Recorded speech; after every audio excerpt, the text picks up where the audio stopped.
everyone, and welcome to another episode of the Business Growth Show, where we talk about all components of business and how to utilize them for exponential growth. My name is Athin Cassiotis. I'm a business strategist where I help business owners grow and scale to create freedom and choice. And today, I have an awesome guest. He is the guy who knows a guy. In 2014, he came to Groton, Connecticut, knowing no one at all.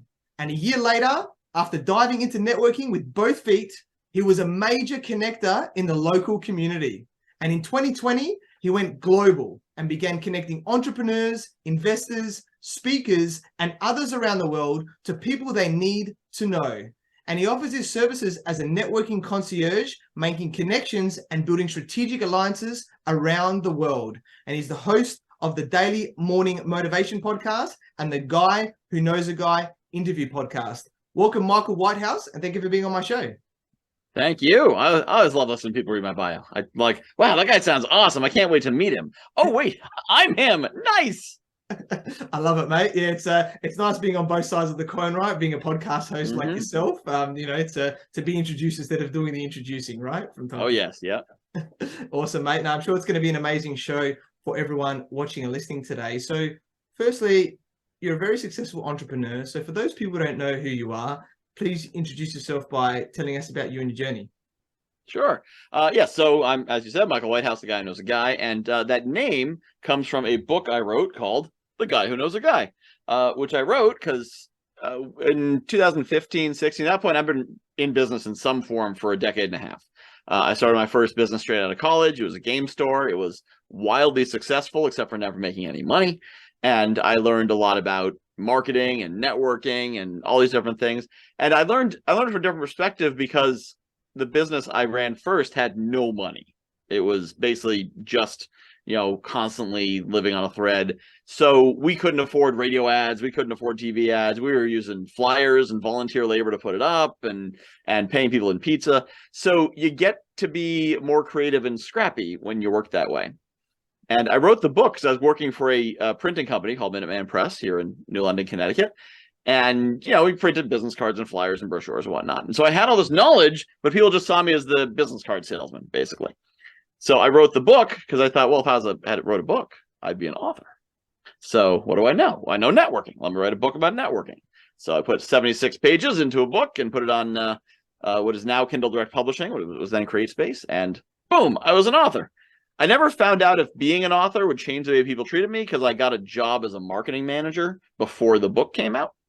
But the book ended up sort of expanding to encompass everything. A friend of mine said, you should have a website for the book. So I got guywhoknowsaguy.com. And then I did something else. I'm like, I might as well put on that website I already have. And I got something else or started another project. I might as well put on the same website I already have. And before you knew it, guywhoknowsaguy.com was all the different things I was doing. And then the big pivot was 2020 when everything shut down and, everyone remembers 2020. And I was publishing a community magazine, but all my business came from in-person networking, from people I would meet and share what I was doing and say, I want to learn more about that. Well, without in-person networking, I could not find a digital way to replace what I was doing in person networking wise. We were able to do virtual meetings. We were able to do remote guided presentations, they called it, but I just couldn't get the results doing that I could in person. And I took that as a sign. I said, this is the universe saying, Michael, it's time to do your thing. You've done other people things. I'd sold printing, insurance, cars, magazine ads, I'd taught driving. I said, now it's time for me to figure out what my path is and start wandering. So 2020, I started dabbling into coaching. 2021, I started really getting into networking on a global scale and took full advantage of this Zoom thing. And I met people on every continent but Antarctica. Haven't gotten anyone there yet. Only a few in Asia. We're pretty weak in Asia and Africa. But, I know a lot of people in North America, Europe, Australia, quite a few in South America, Africa. And I'd start meeting these higher and higher tier entrepreneurs, 6-figure, 7-figure, 8-figure. And I started asking, actually, I use my podcast for it. I started bringing them on the podcast and basically saying, what makes you awesome and how the heck did you do it? And it was great because I got advice from dozens to hundreds at this point of amazing entrepreneurs sharing their story and sharing their strategy and their knowledge. And I learned, meeting 3,000 people and interviewing 200 something of them, you'll learn a few things. So coming in 2023, my focus is starting to teach some of that knowledge through my entrepreneur mentor community, which is basically a membership organization. So I'm starting to do more workshops and bundling it so the members can get all you can eat buffet of all the stuff I've learned. I'm starting to run summits for people because I sort of found my own way of doing that, and it worked well for other people too. And of course, still networking and connecting, because I can't stop doing that if I try. And that pretty much brings us up to date. Awesome, mate. Lovely journey, and it's so interesting to hear about where you've come from, and then that key pivot there, and then how you encapsulate everything around that business brand as well, which is very cool how things evolve over time. So love it. And I love talking about all different areas of business, and networking is a big one. But another big thing I like to initially focus on is mindset, because mindset is a very key thing, right, in business in general, but especially right in networking as well. So what I'd like to understand from you is share with us what our mindset needs to be, to be like a powerful connector. So to be a powerful connector, you need to be coming from a place of abundance. One of the talks I give is how to network like the rich do, because when wealthy people are hanging out at their country clubs and on their big yachts, they're not thinking like, how can I get a deal out of this? Or I need to slam another deal to pay the mortgage. They're abundant. It's easy to have an abundance mindset when you have a lot of money in the bank. So when they're talking, they're thinking, how can I help you? Because they're looking for value that they can't buy. They can buy anything. They got money. So what can they get that money can't buy? What money can't buy is that feeling of helping someone, of being the guy with the answer. So when they're talking to their friend's graduating from college and looking for maybe getting a job on Wall Street, to be able to say, oh, I know a couple people down at Goldman Sachs. You want me to make a call for you and see if I can get your son in there? Like, money can't buy the satisfaction of doing that. So you may not be a multi-gazillionaire hanging out on a yacht, but to still adopt that mindset of, I'm here to give and to solve problems and to be that guy, because that's super cool. And then what will come from that is you'll then be able to, you'll be putting capital in the bank. You'll be building out relational capital. So when you do need something, or when you do ask, or after you help them, they're going to say, how can I help you? And that's when you can start to leverage the relationship and get the value. But it's the other thing beyond that is look for those high leverage opportunities in networking. Oftentimes there's opportunities where you can send a single email and it'll be worth a tremendous amount. You send a single email, get someone a job. Send a single email, get someone into a school. Send a single email, gets someone tens of thousands of dollars. That's very high leverage. So looking for those opportunities where it costs you a little, it gains someone a lot, and that's where the real value can be created. Awesome. Love it, mate. So many awesome points there that you've done. And I'd love to delve a bit deeper into a few of them as well. And I think intentions is a powerful one, right? Because in what we do. So, from a perspective of networking and everything like that and connecting, what should be our intentions, when we're doing this, when we're going into the networking, so that we get the most out of it as well? So the intention should be to serve. You should always be going to a networking space with the intention of, the people I encounter will come out better than they went in. And if you're focusing on that and, serving and solving problems. And so the first one makes you a good networker. The second one makes you a good business person, because if you're just there to serve, then you can serve all night long and not make any money. If you're there to solve problems, then that's how you can actually make deals, make sales in a networking environment without being that guy. I think what I'm talking about. I say that guy. Nobody wants to be that guy.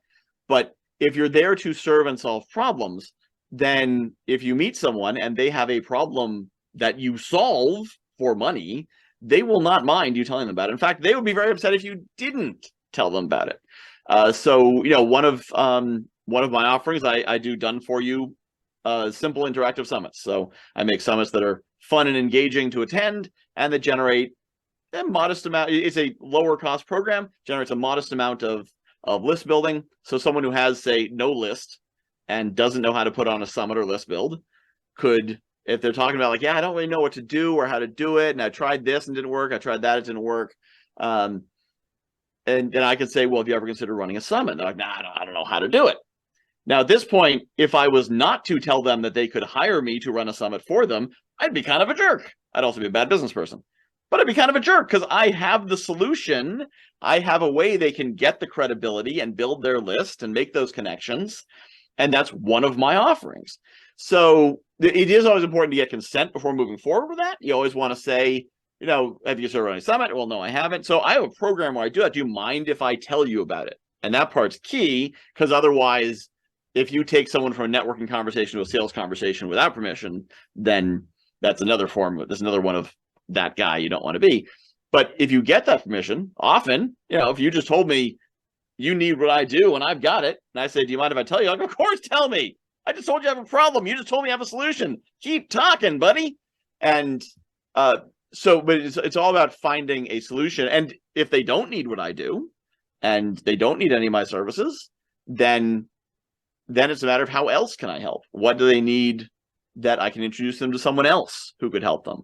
Or I could point them to a book, a website, a YouTube channel, a podcast, some resource, so they are closer to their solutions than they were before they met me. Because that will then make them want to reciprocate. They're going to say things like, how can I help you? Or at the very, you're going to build this positive impression, and they're going to go off into the next meeting, or they'll be at an event later on, and they'll say nice things about you because they think nicely of you, because they knew you for 5 minutes and you're already trying to solve their problems. And most people don't do that. So that's really the mindset you want, is that you want to solve the problems of the people you're meeting with. And you want, the mindset is you're solving problems because you want to solve their problems. The strategy of that is, by doing that, it will come back around to you just by the natural law of reciprocity. Yeah, awesome. Love it, mate. Really, really powerful points there. And let's talk a little bit more just around adding value. You talked about it before, because it's really important in the relationship. And what I'd like you to share, and I know you've touched on a couple of them, but I'm sure there's a few more ways just to get people thinking a little bit better about what's possible. And what are some ways that we can add value to people?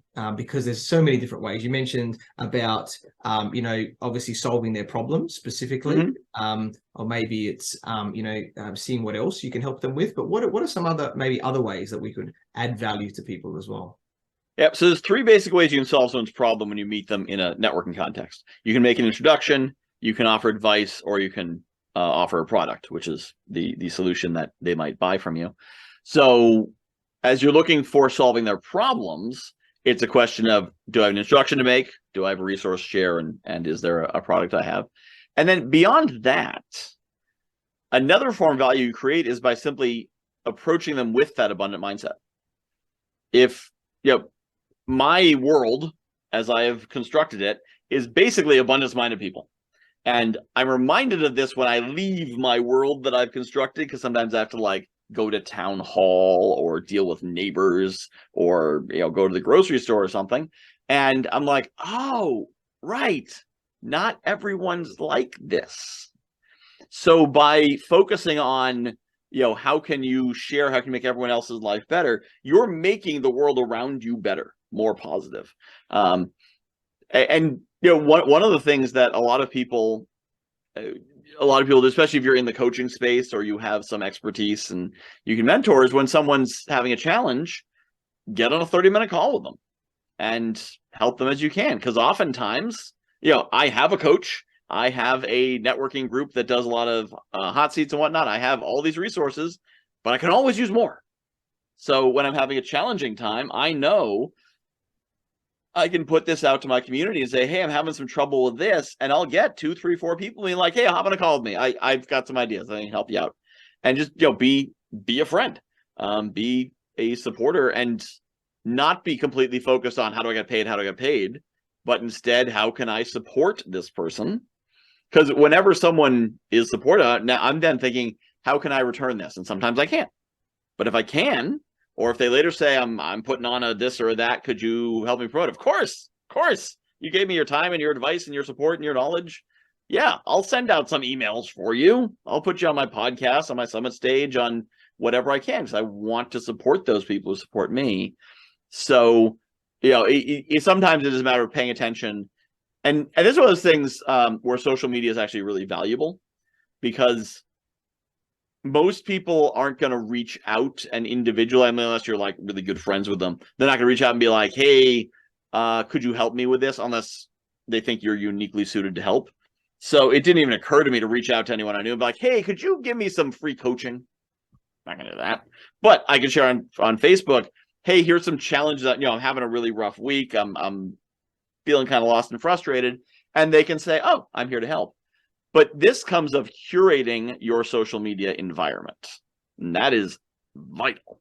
And realizing that being connected to you on social media is a privilege, not a right. It doesn't matter if they're family. It doesn't matter if you knew them since high school. It doesn't matter who they are. If they are bringing negativity, if they're bringing negative value into your social media space, get rid of them. You can still be friends with them, just not friends on Facebook. Or you can still be friends and not be contacts on LinkedIn. So by curating and realizing, and this simple matter, I didn't go through the whole friends list of, okay, you're out. I just did what I did. I share what I share. And if they're hopping into my comments when I share something positive, being like, blah, blah, blah, blah, blah, blah, blah, blah, blah. If I'm sharing coaching type stuff or I'm sharing mindset type stuff, and they're like, that's not how the world is. It's tougher than that, and that's the capitalist agenda trying to convince you to just get in line. I'm like, okay, you can go. And if I'm seeing stuff on their feed that's upsetting me, and by upsetting I just mean distracting me. If I'm like, I need to comment on it because it's so wrong. No, I don't need to comment on it. I need to unfollow it. It's not my job to patrol their feed. Unfollow. I don't need to see their stuff. And so when I go on Facebook or LinkedIn or TikTok, I don't see stress and conflict and division.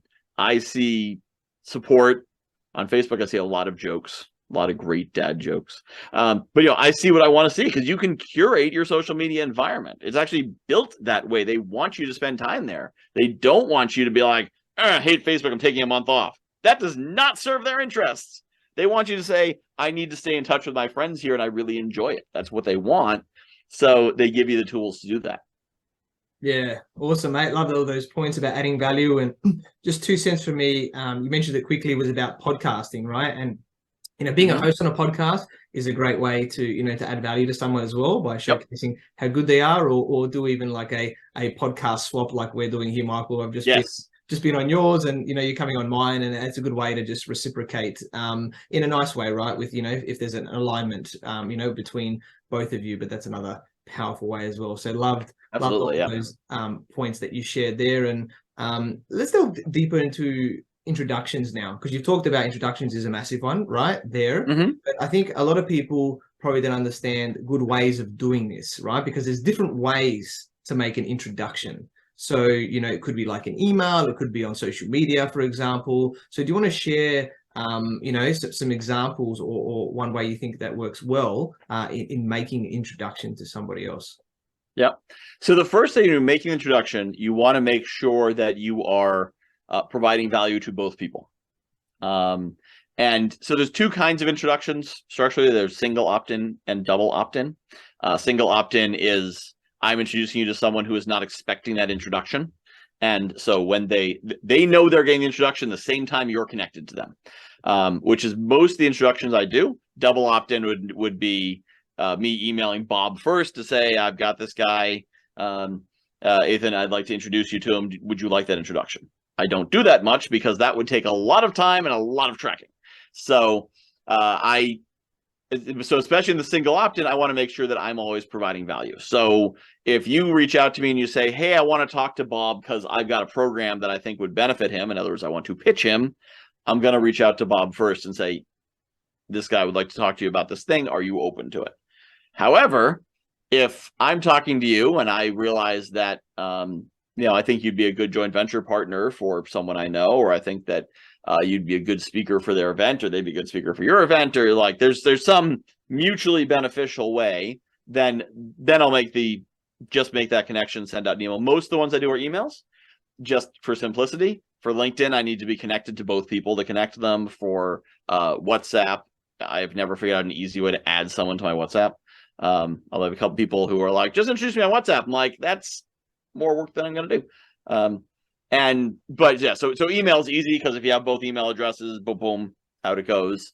Downside is spam boxes and whatnot. But the point where whatever vehicle you're using to make the introduction, you want to make sure you explain why.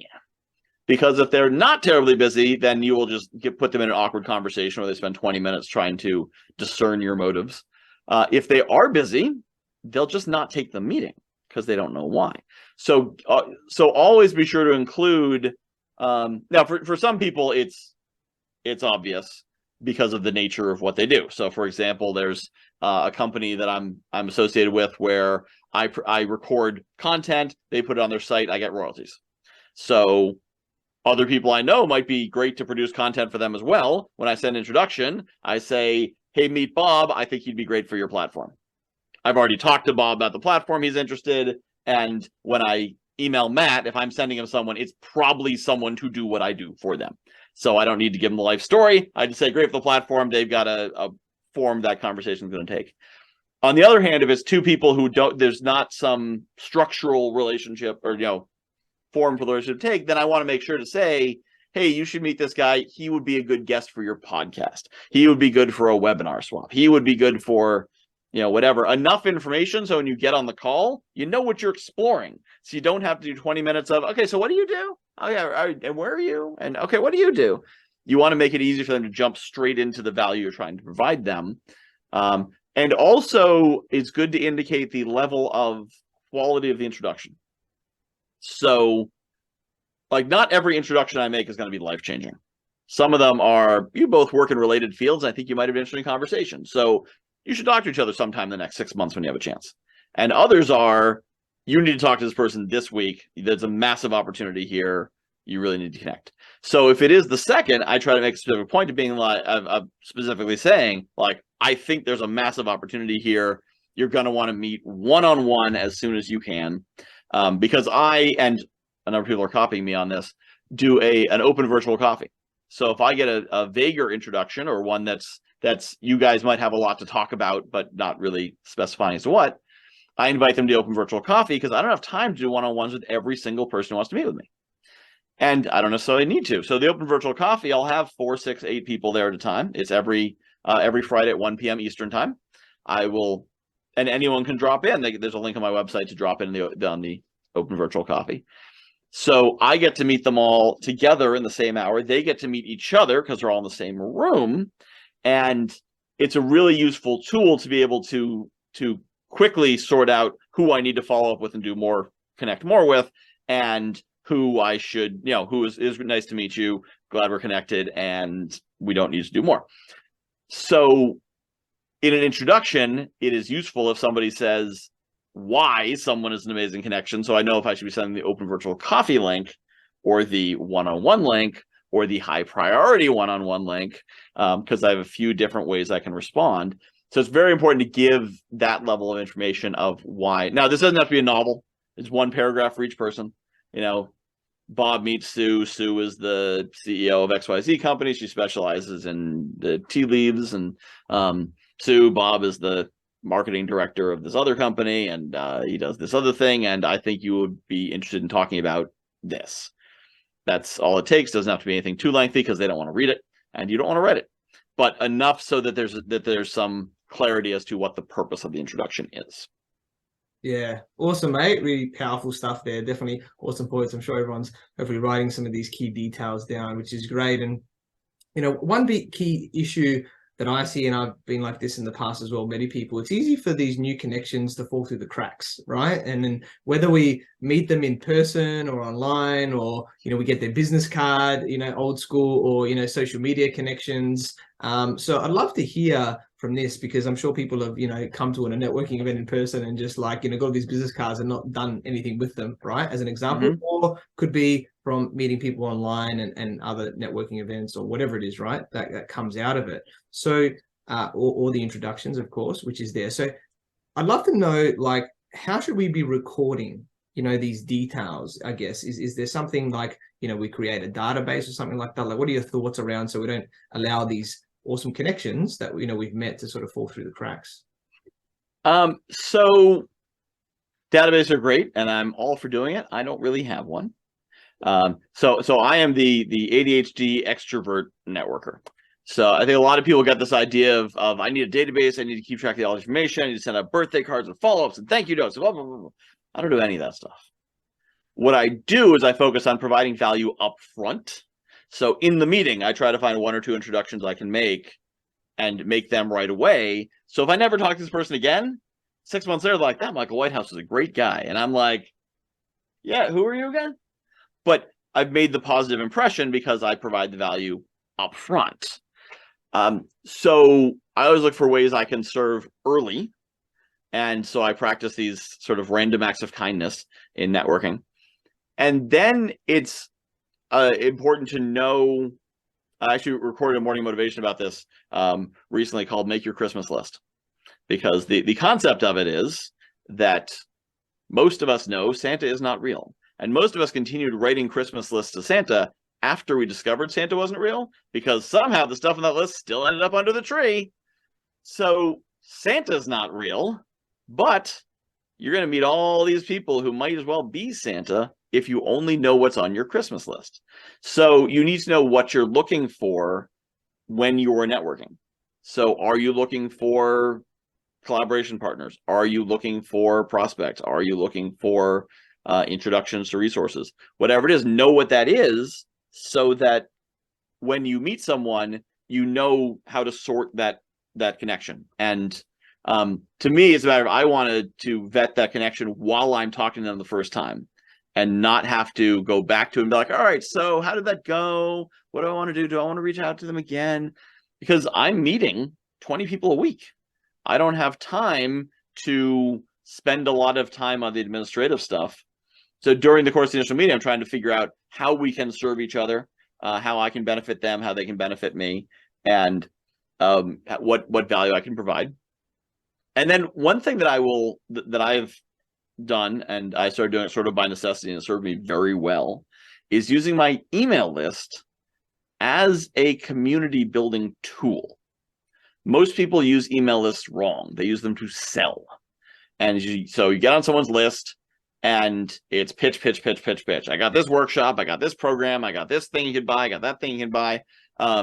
More corporate businesses are truly atrocious at this. Just, they're sending you their circular every week. And here's the stuff we have on sale. I bought a computer from Newegg, and every week I get a list of all the Newegg computers on sale. I don't need another computer. I already bought a computer. How many computers do I need? Whereas, especially for a coach, a consultant, a personal brand, an individual, an email list is much more effective as almost like a social media platform. So instead of being like, I'm selling this, and then in JV space, I'm selling this, he's selling that, she's selling that, she's running this, I'm selling this, which nobody wants to stay on that list. If I meet you at an event and you put me on that list, I'm unsubscribing. I use my list to communicate and share and say, hey, here's a story about, when I started giving my cat anxiety medication, how she started to become smarter, and because she was no longer distracted by being afraid of everything. And does that sound relevant to your life somehow?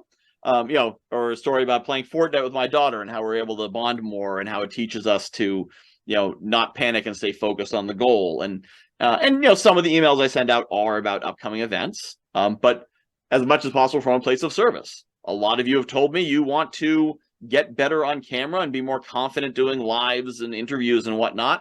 And I'm teaching a free 5-day challenge to share what I know about that.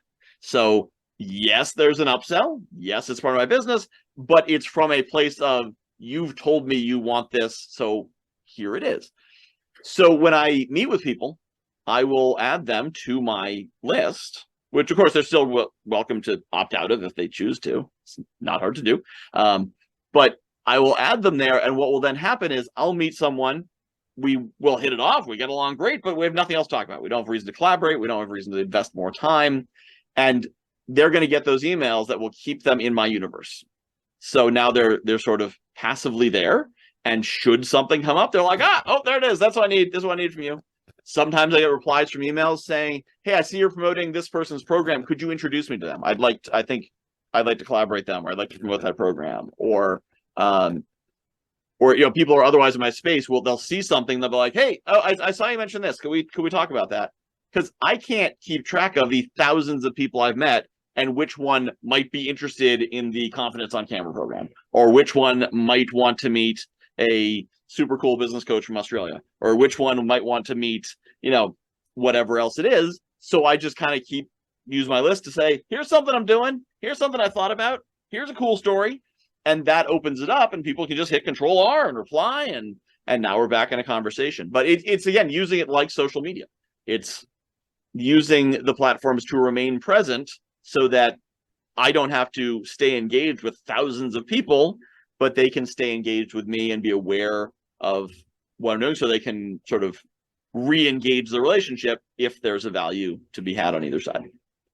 Awesome, mate. Love that. Very, very powerful section on that whole process. And I'd love to go, I guess, one level deeper around, we've got these connections, there's something going on there, right? And there's that old saying, the fortune's in the follow-up, right? In what we do. So, because sometimes we need to move it along. It doesn't necessarily move along by itself into where we want it to go. So I'd love to hear from your thoughts around that, and sort of maybe what follow-up strategies or something that we can do to really maximize that relationship, and the value being, given and received as well.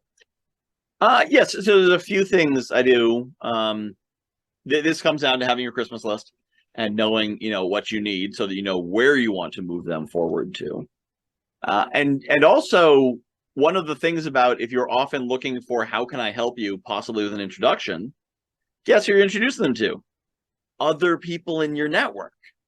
So there's a number of people who the only time they hear from me, other than if they're on my list, is when they get a random email saying, hey, have you met this guy? Because he's really cool. You should know him. So that's cultivating that relationship. And actually, here's a great story about that. I was down in Florida back in December, because Nikki Green, who's a friend of mine, we don't talk too often. We're in the same networking group. So the networking group that I run, so we see each other fairly often there, and I keep a decent idea of what's going on. But I don't think of her, I never thought of her as someone that I was really doing a lot for. I send her introductions now and then as someone seemed like a good fit, but it wasn't top of mind. It was just kind of, as I could, I helped. So she reached out to me and she said, hey, there's this business boot camp in Florida. I can get you a free ticket. Get an Airbnb and I'll get food. You just have to get yourself down there. I'm like, cool. I'll go for an all expense or most expense paid trip to a boot camp and networking event. Sounds great. And I got down there, and it was me and her 2 assistants. And so I asked her on one of the nights we're talking, and I said, so I get why Kendra is here, and I get why Megan's here. They're both your assistants. They're on your team. But not that I mind, but why am I here? Why'd you invite me? She said, because you're on my team. I'm like, I'm on your team? She's like, yeah, you have made so many connections for me. You connected me to Kendra, which gave me all those resources. You've introduced me to other people. You've introduced me to people who opened up lines of income in my business I hadn't thought of before. You've introduced me to all these people. So yeah, of course you're on my team. And I checked. I keep a record of all the introductions I've made. I think I've made like 14 introductions to her. I had no idea I'd made that many. It's in the record, but I had to go check to find out. But so I was creating, cultivating relationships without even realizing it, simply by making introductions as it seemed appropriate to do so. And a place that I need to improve is capitalizing on these connections for myself. So I'm out there helping people all the time, and then just help them more, I guess. I don't know. I'm not good at writing my own Christmas list. This is one of those, the cobbler's kids have no shoes thing. That it's definitely something that should be done and something I should do. But it's easy to forget to take it. It's easier to take care of other people than yourself, because other people will tell you what they need. No one's going to tell you what you need unless you tell yourself, and that takes a lot of introspection, planning, and quiet time, and all that kind of stuff. But so in terms of cultivating relationships, it's about finding ways to create that value, making more introductions. In terms of follow-up, for the fortune that's in the follow-up, it's a matter of having a really clear idea of what it is you need, and then going to that network that you have cultivated and supported, because cultivate sometimes a word that has some negative connotations. because it feels like you're using people. But when I say cultivate, I mean you've given them value without expectation of return. And then when you need something from them, remembering who's there to ask.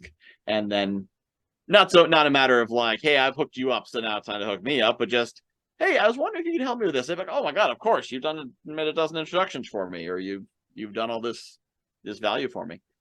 So that's really the key thing there, is being willing to ask, and being willing to ask. That's one of the, being willing to ask and willing to receive. My friend Chris Salem says to give without expectation, and yes, give without expectation and receive without resistance. And a lot of people are better at the first half than the second half. So, someone will say, hey, can I help you?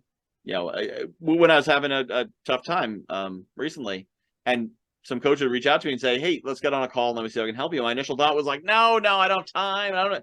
And then I thought, wait a minute. No, I need to receive, because energetically, you want to tell the universe, yeah, keep that coming. You don't want to be like, I don't need the help of these people. I mean, I know everything's falling apart, but that doesn't mean I need help. So, when people offer to help, receive it without resistance. If someone offers to coach you, if someone offers to make an introduction, if someone offers to give you money, take it, receive it. Someone pointed out, if I wrapped a present for you and it's all, wrapped up in wrapping paper with a bow on it, and I show up at your house, I'm like, I've got a present for you. And you're like, no, I can't take a present from you. I don't want to put you out. I don't want to take the present. Thanks anyway. I'm standing here like an idiot with a wrapped box in my hand. This thing is something I got for you, not for me. So even if I do unwrap it, I have no use for it. And it's wrapped, which is even worse. So rejecting a gift is not a gift. Accepting a gift is a gift. So being willing to accept what people give you and accept what people offer you is a very important part of the cycle of reciprocity. If you give and you can't receive, you're still not doing it right. So you need to be able to give and receive. Yeah, love it, mate. Really powerful there. Love that side about the receiving, which is really powerful, and building that relational capital, right, into there, so that it's a great leverage relationship where everybody's winning at the same time. And one thing I'd like to touch on as well is about like where to meet people, because it's one thing is obviously being connected to people by an awesome connector like yourself, but but there's obviously we can go out there and do networking and meet people as well. So what are your thoughts on like what types of groups or events, that we should be joining or attending or something like that? It could be in person, obviously, or virtually, to network well, to get ourselves out there more. So you want to go to the kind of events where people are there doing the things I'm talking about, where people are there to serve, where people know what they need. When I'm at an event, I will often ask, how can I help you? Or what did you come here hoping to find? Or I'm somehow probing for what the challenges they have. And I find with some of the local chambers, a lot of people are there for like the band and the food, not for the networking. It's one of the things nice about virtual events. Nobody goes to a virtual event for the food, so they're there to network. But you need to avoid the people who are just there to sell the room. You at least want people selling through the room. You ideally want people looking to find partners and non-competitive partners and collaboration partners and introductions to partners, not just introductions to clients. But yeah, it's a lot of trial and error. There's no necessarily right answer. I have heard the theory of pay larger amounts of money to get into better and better rooms, which is certainly an approach that can often work. If there is a higher fee for admittance, then the only people who can go there are the people who can afford to pay the higher fee for admittance. So there's certainly something to that. But I've been to plenty of great groups where there's no cost or little cost, and it's still a great networking experience. It's just a matter of of the kind of people there and why they're there. One of the red flags is anytime I encounter a person running a networking group running a networking event who doesn't like networking events. So, which probably sounds weird, but I've run into some people who are like, oh, networking is awful, so we try to make ours more fun with, and I'm like, oh, okay, good luck making it more fun. I think networking is fun. I think the best way to make networking more fun is to do it better. But I've seen events where they have music in a virtual networking event, where they have They try to have like fun questions. So you do a breakout, like, what's your favorite vacation? I'm like, I don't care. I don't want to talk about vacations. I got 7 minutes to meet all of you. I don't have time for your vacations. I need to know, do we need to do a follow-up? Because that's the structure with an online networking thing. The whole thing, especially if it's like quick breakouts or whatever, it's a yes or no question. Do we need to do a follow-up? That's all it comes down to. I don't need your life story. I don't need to know about your dogs, your pets. I don't need your good person, bad person, smart person, dumb person. All I need to know is yes or no, we should follow up again. And some of that information may inform that question. You know, if I'm talking to someone and they're dumb as a box of rocks, the answer is no. I don't need to talk to them again. Problem solved, question solved. But the event should be structured to get you to the answer to that question. And if they're giving you distracting questions going into the breakouts, it's not structured that way. So, and trust your gut on. If you go to an event and a bunch of people told you, oh my God, this guy's amazing, they're on an amazing networking event, and you go there and you're like, I don't get it, I'm not getting anything out of this, you're probably right. You're not getting anything out of it. They might get something out of it. Sometimes people have a great time, but don't meet anyone. Or it's a lot of fun, but it's not a productive networking event. Or it's good for them, but it's not good for you. So there are a gazillion billion networking events. So if you don't like one, try another one. And a lot of them are free. So, you know, it's not necessarily about how much you spend. It's not about when, the focus, whatever. It's try it. If you don't like it, go to a different one. If you don't like that one, go to a different one. If you don't like that one, you could probably every single hour of the week, you probably spend 168 consecutive hours going to networking events. So there are plenty out there. It's just a matter of trying them, see which ones you like. And if you don't like it, don't do it. And don't fall into the trap of, because there's a lot of these groups that will try to recruit you. And a lot of their selling points are selling points of a lot of other groups too. So don't fall into the trap of thinking this is the only group that does this thing. Anything you find in a group that you like, if you're like, I like this about the group, but not that, there's probably a group out there that has the thing you like and doesn't have the thing you don't like. So, and the other thing I'll remind you is you can always start your own. So all you need to start a networking group is a Zoom account if you're doing a virtual or a space. But spaces are harder. But if you're doing a virtual, all you need is a Zoom account. If you got a Zoom account, you can start a networking group. Invite the people you most want to hang out with. That's why I created my elite networking group. I made a list of all the people I most wanted to network with and invited them. That's it. I picked a date and a time, and we meet every week at the same time. And so you can make a list of all the people you want to network with and then invite them and say, hey, I'm getting together all the people who I think are the best networkers I know and the people I think would really benefit each other. And we're going to get together and we're going to support each other. And we do it on Thursdays at 3 o'clock. And I'd love for you to be there because I think you're the kind of person who'd fit in well. And you can start. Now, you're not necessarily going to meet a lot of new people, but you'll develop a depth of relationships and you'll get introductions through them to other people because you'll be able to build those relationships in that way. So those are a few ways to find more of the people you're looking for. Yeah, awesome, mate. Love it. Very, very powerful section there. I hope everybody's writing notes there. Completely agree with all of that. There was a lot of gold there. Thank you, Michael. And as we're getting ready to wrap up the show today, I'd love to just ask, what one key piece of advice would you like to give to all the entrepreneurs watching and listening today? Key piece of advice is so normally I say you're a connector as soon as you believe you're a connector. So I'll drop that out there too. But the key piece of advice on my mind lately is have your objectives in mind. And goals are good too, but goals tend to be bigger and further out. But the objectives, and I think a lot of entrepreneurs forget to make money. I know I often do. So I'll get wrapped up in the fun parts of the business. And you know, the fun parts are things like putting on the events and giving the talks and networking and meeting people, making introductions. It's all so much fun. And then I forget to make money. So whatever it is, whatever that key thing is in your business, don't forget about it. Whether it is making money or it is networking or it is building your programs or whatever, always keep in mind what is the thing you need to be doing and where you're trying to go. And then what you need to do right now to get where you want to go.